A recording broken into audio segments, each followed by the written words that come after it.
Hello friends, welcome to Ali veterinary wisdom.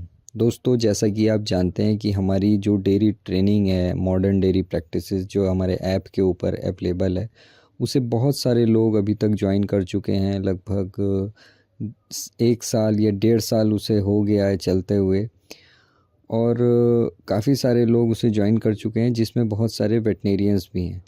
तो अपने skills को इम्प्रूव करने के लिए, प्रैक्टिकल नॉलेज गेन करने के लिए और डीप इंसाइट्स मतलब गहराई से, बारीकी से डेयरी फार्मिंग, उसके न्यूट्रिशन को जानने के लिए किस तरीके से अप्रोच रखनी चाहिए डेयरी फार्मिंग में, उसे प्रॉफिटेबल बनाना चाहिए, तो उसके लिए लोग इससे जुड़े हुए हैं और कई सारे वेटनेरियंस भी इसका लाभ उठा रहे हैं। तो इसी तरीके से एक वेटनेरियन है हमारे, जो गुजरात से बिलोंग करते हैं। उन्होंने भी रिसेंटली ज्वाइन ये किया था ग्रुप, और नया अपना डेयरी फार्म शुरू करना चाहते हैं। तो जो टेक्निकल नॉलेज होती है एनिमल की, उसके ट्रीटमेंट से रिलेटेड, उसको एक तरीके से रख रखाव से रिलेटेड, वो तो एक थ्योरेटिकल जो कॉलेजेस में पढ़ाई जाती है वो होती ही है, लेकिन जो प्रैक्टिकल एस्पेक्ट्स होते हैं उन्हें इतना टच नहीं किया जाता है। तो उसके लिए एक प्रैक्टिकल गाइड की, एक गाइडेंस की ज़रूरत होती है, और बिना उस गाइडेंस के, उस नॉलेज के अगर आप फील्ड में जाते हैं और उसको मतलब करने की कोशिश करते हैं, तो आप अपना नुकसान कर लेते हैं। क्योंकि तो कोई भी एक्सपीरियंस लेने के लिए आपको फार्मिंग करनी पड़ेगी, और तभी आपको फील्ड के में आने वाले चैलेंजेस का आइडिया होता है। तो ये जो ट्रेनिंग है, ये इन्हीं चैलेंजेस को अपना एक्सपीरियंस, क्योंकि मैंने इसमें शेयर किया है और बहुत सारे फार्मर्स जुड़े हुए हैं इससे, तो उन्हीं को देखते हुए, उन्हीं चीज़ों को, उन्हीं सवालों को स्ट्रक्चर्ड किया और उसके ऊपर ये ट्रेनिंग को बनाया, मतलब प्रैक्टिकल पॉइंट ऑफ व्यू से। तो ये गुजरात में है और अपना डेयरी फार्म स्टार्ट करना चाहते हैं, ख़ास तौर से जर्सी कैटल से, और जर्सी के ऊपर ये काम करना चाहते हैं। और एक क्लियर गाइडेंस इन्हें चाहिए थी, जिसकी वजह से इन्होंने कोर्स ज्वाइन किया, और मेरे टच में भी ये लगातार हैं। तो अब फार्म शुरू करने के लिए सबसे पहली चीज़ जो होती है, वो एनिमल्स को मतलब फार्म के अंदर लेकर आना होता है।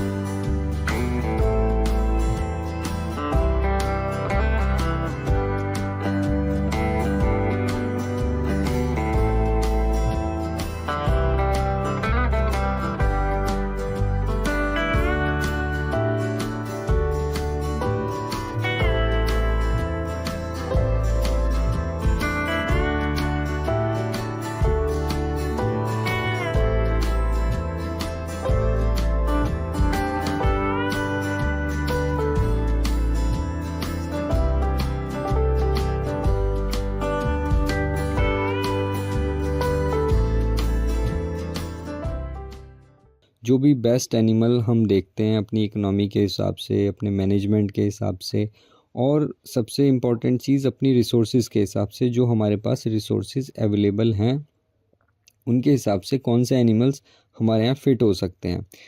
अब यहाँ पर एक एग्ज़ाम्पल मैं आपको देता हूँ कि आपके यहाँ मान लीजिए हरे चारे की अवेलेबिलिटी नहीं है, आपके पास ज़मीन नहीं है जिस पे हरा चारा उगाया जा सके, और अगर ज़मीन है भी तो उसे मैनेज करने के लिए लोग नहीं हैं, उस पे चारा उगाने के लिए रिसोर्सेज नहीं है आपके पास। तो आप उसमें स्विच करते हैं भूसे के ऊपर, या किसी ऐसी चीज़ के ऊपर, गेहूं का भूसा है, हे है, वो बाहर से ख़रीद के लाते हैं, या फिर साइलेज है। साइलेज अगर बाहर से ख़रीदते हैं तो वो इतना इकोनॉमिकल नहीं होता है, उस पर डेयरी फार्मिंग करना एक बहुत रिस्की काम होता है, क्योंकि साइलेज की क्वालिटी एक जैसी नहीं आती है, और क्योंकि साइलेज बल्क में आता है, 10 टन से कम की गाड़ी आपके यहाँ आएगी नहीं, और वो महंगा भी होगा, 7 से 8 रुपए किलो, 9 रुपए किलो तक भी चला जाता है जब आप उसे बाहर से लेते हैं। तो ऐसी कंडीशंस में उसके ऊपर, साइलेज के ऊपर अपनी डेयरी को डालना एक रिस्की काम होता है।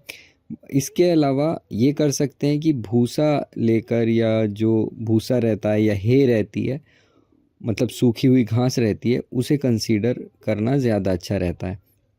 तो अगर हमारे पास रिसोर्सेज प्रॉपर नहीं है, चारे की रिसोर्सेज प्रॉपर नहीं है, तो हमें उसी हिसाब से उसी कैलिबर के उसी कैटेगरी के एनिमल्स लेने चाहिए जो उस पर्टिकुलर रिसोर्सेज पे, उस पर्टिकुलर दाने चारे पे जो हमारे पास अवेलेबल है उस पे अच्छा परफॉर्म कर सकें।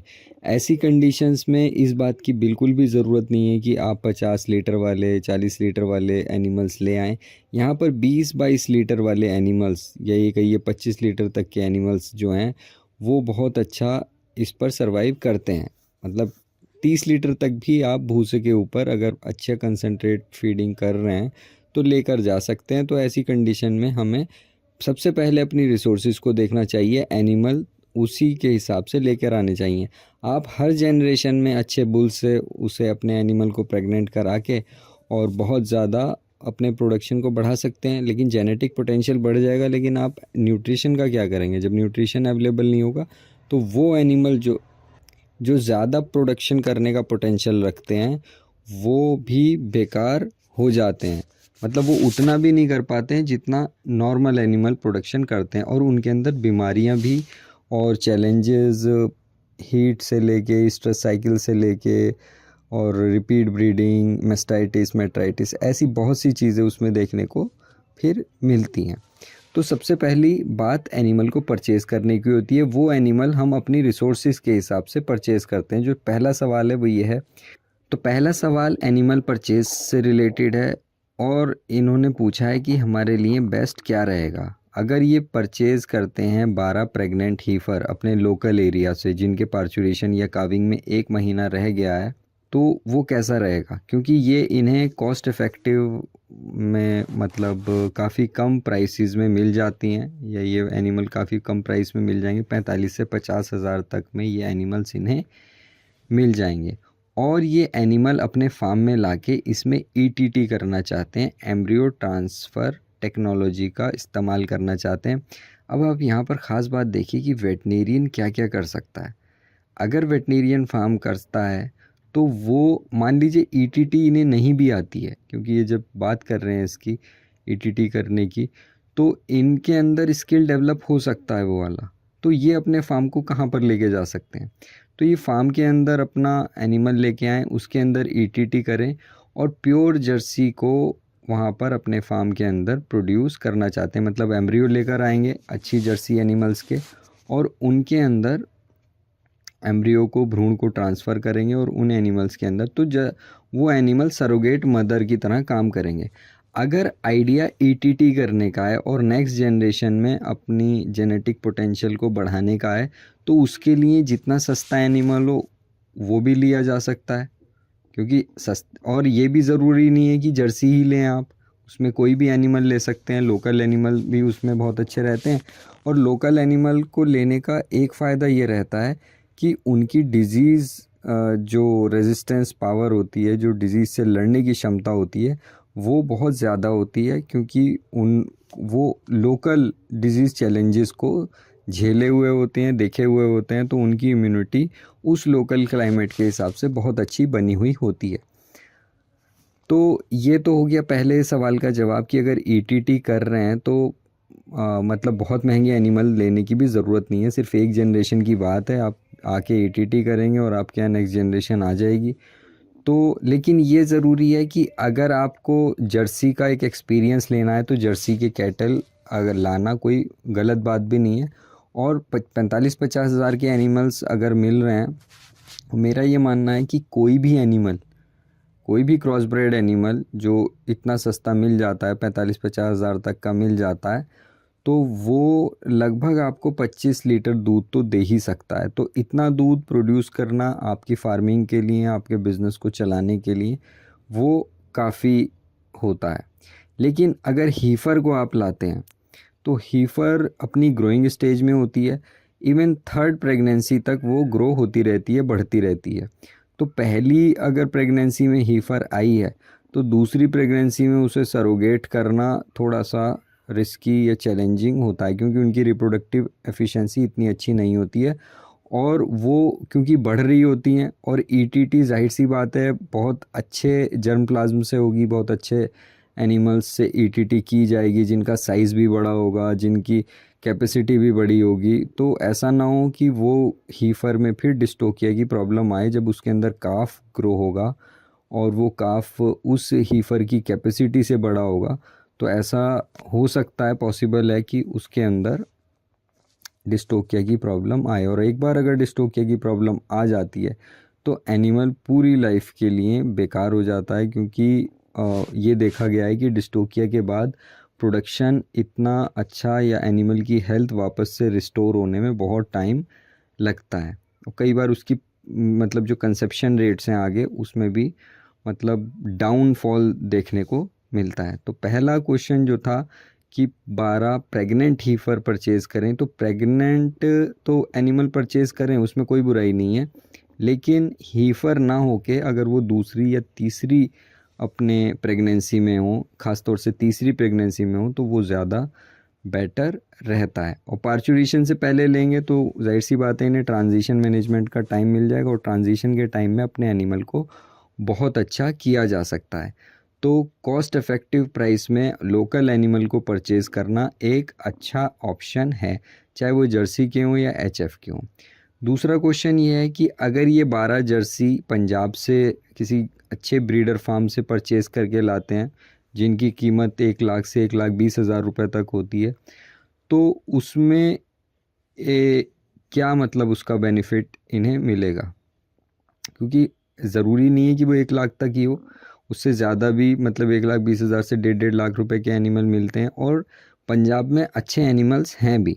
तो अगर ये पंजाब से परचेज़ करते हैं या किसी और स्टेट से परचेज़ करते हैं प्रेग्नेंट या लैक्टेटिंग, तो उसके बारे में ये हमारी राय जानना चाहते हैं। या फिर ये भी जानना चाहते हैं कि कहाँ से ये डायरेक्टली जर्सी को ख़रीद सकते हैं कि अच्छी जर्सी ब्रीड इन्हें मिल जाए। देखिए, जर्सी ब्रीड को फार्म में रखने का आइडिया बहुत अच्छा है, इसमें कोई दो राय नहीं है, क्योंकि मिल्क सॉलिड्स अगर देखा जाए, जो फैट कंटेंट है, प्रोटीन कंटेंट है, वो जर्सी के अंदर बहुत अच्छा पाया जाता है। और जर्सी के अंदर कुछ और भी ख़ास बातें हैं जो जो एचएफ के अंदर नहीं है। उस पॉइंट ऑफ व्यू से जर्सी को रखना अच्छा है, लेकिन इस बात पे गौर करना चाहिए कि पंजाब से या किसी और स्टेट से एनिमल लाने ठीक हैं या नहीं हैं, क्योंकि ईटीटी का ऑप्शन आपने यहाँ पर रखा है। मैंने बहुत से फार्म्स ऐसे देखे हैं, बंद होते हुए देखे हैं, जूझते हुए फार्म देखे हैं, उनमें नुकसान होता हुआ देखा है, जो बहुत अच्छे अच्छे एनिमल्स पंजाब से या और जगहों से लेकर आते हैं, लेकिन एनिमल मर जाते हैं आने के बाद, वो एडेप्ट नहीं कर पाते हैं आपके लोकल एनवायरनमेंट में, और बहुत लोगों को पता भी नहीं होता है कि उन एनिमल को ट्रीट कैसे करना है, उन्हें मैनेज कैसे करना है। तो इस वजह से भी डेयरी में नुकसान बहुत ज़्यादा होते हैं। छोटे से शुरू करना, कम से शुरू करना हमेशा अच्छा रहता है, उसमें नुकसान के चांसेस कम रहते हैं, कॉन्फिडेंस बिल्डअप होता है उन एनिमल्स को मैनेज करने में। और जब एक बार कॉन्फिडेंस आ जाता है तो आप फिर बड़े एनिमल्स भी लाकर मैनेज कर सकते हैं। तो धीरे धीरे चलना अच्छा रहता है, बजाय इसके कि आप एक बार में ही लंबी छलांग लगाएं और उस लंबी छलांग लगाने के चक्कर में आपको कोई चोट लगे या आप फिर उसके बाद दौड़ने से डरने लगें। तो धीरे धीरे चलिए, धीरे धीरे चलिए, लोकल एनिमल को परचेज़ करना ज़्यादा अच्छा हमारे लिए रहता है, भले ही वो कम प्रोड्यूस करते हों।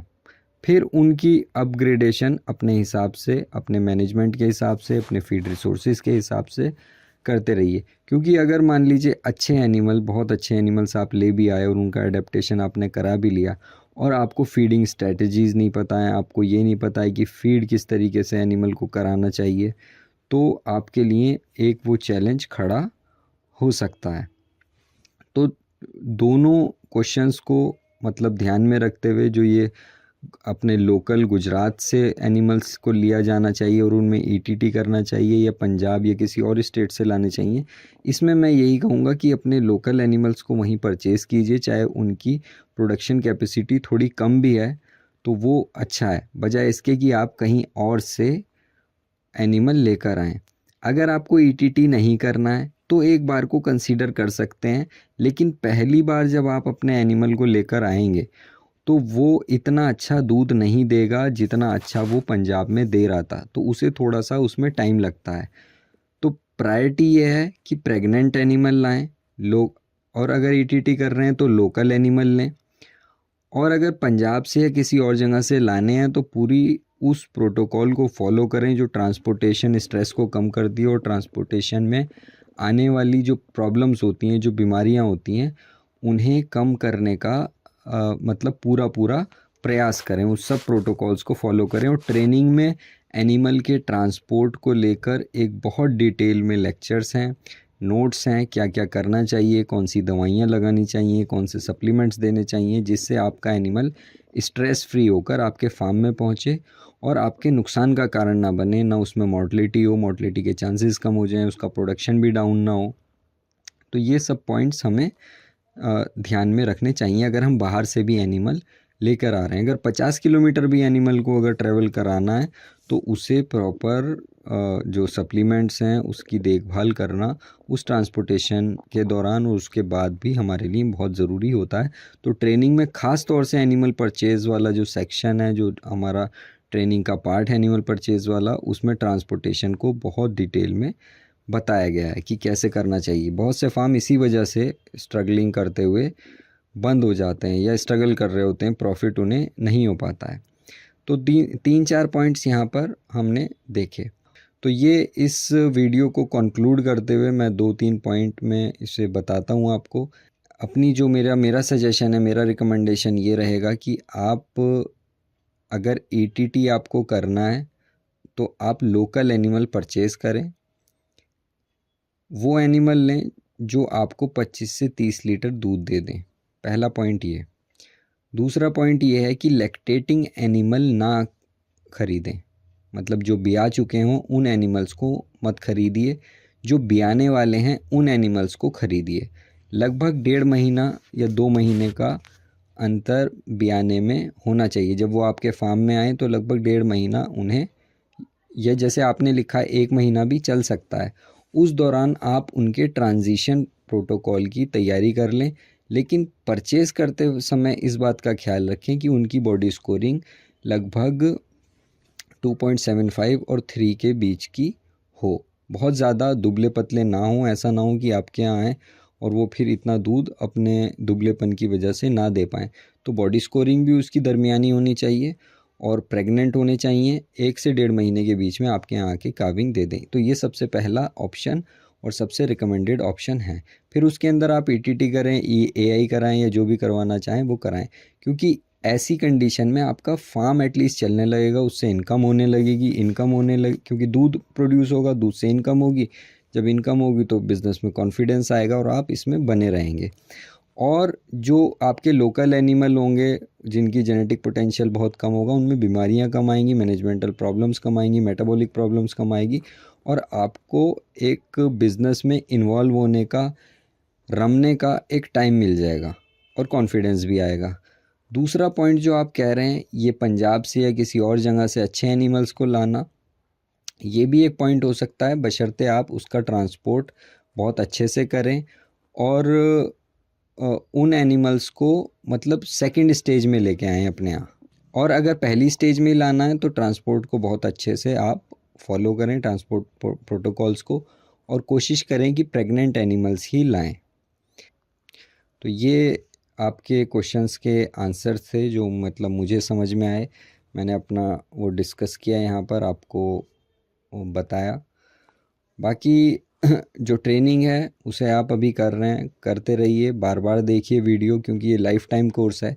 एक बार आपने ऐप डाउनलोड कर दी, अब ये कोर्स आपका हो गया है। इसके अंदर नोट्स हैं हिंदी में, इंग्लिश में, और वीडियोज़ हैं। वीडियोज़ में बहुत अच्छे से मैंने समझाने की कोशिश की है और बहुत लोग इससे फ़ायदा भी उठा रहे हैं। तो आज के लिए इतना ही, और फिर किसी दिन हम किसी और टॉपिक पर डिस्कस करेंगे। तब तक के लिए धन्यवाद।